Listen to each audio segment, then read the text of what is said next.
Hey guys, what's up? And today we're going to be doing a review of the Containment Crew Pro Fit spring for the Nerf rival Kronos. Full disclosure, I got this for free at NWar, so I figured I'd make a video of it. However, I just wanted to let you guys know that I did get it for free. So this spring is basically sort of similar to a K26 replacement, however it's supposed to be much nicer, featuring ends that are already wound to be flat to make installation a little easier, and you don't have to worry about cutting it to the correct length. So it's got a spring rate of 11.867 pounds per inch. So at full compression you're going to get about 28.8 pounds of force, or about 13.1 kilograms of force. And then it also says on their website that they got about 130 FPS out of their Kronos with blue headshot ammo. However, I'm going to be double checking and testing that in a second. It's also worth noting that they have a full section of Pro Fit springs on their website. However, at the time of recording, this is the only one available. So I guess there'll be more in the future, but for right now, it's just for the Kronos. So replacing the spring will be very easy, as you might have guessed.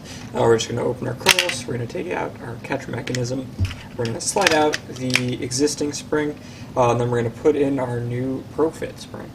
The spring actually sits very nicely in there. The stock spring is actually harder to get in than this one, so that's a pleasant surprise. This one's definitely a little shorter, but the coils are tighter, so I assume that the performance will be better as advertised. So I always like to test with the Kronos just because there's only two positions that the plunger rod can actually be in. You want the notch at the top so that it catches properly, but when I was priming this, it's definitely much harder to prime, which is, I guess, good because it'll read harder, but if you want a faster rate of fire, this might not be the product for you.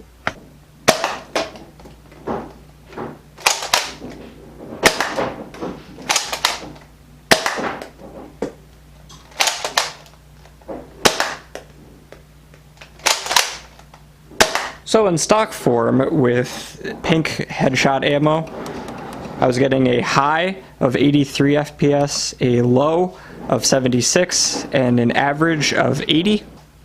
Definitely much harder to prime this blaster with the Pro Fit spring in.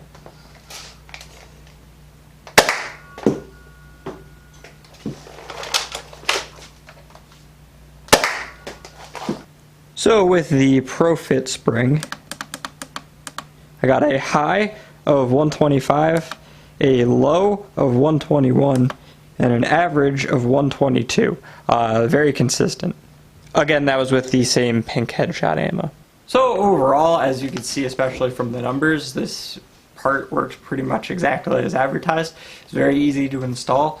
And it made the blaster about 130 FPS. Mine was just a little bit under, but the headshot ammo can sometimes be fairly inconsistent, so I would believe, around the 120 to 130 FPS range is completely attainable by this spring.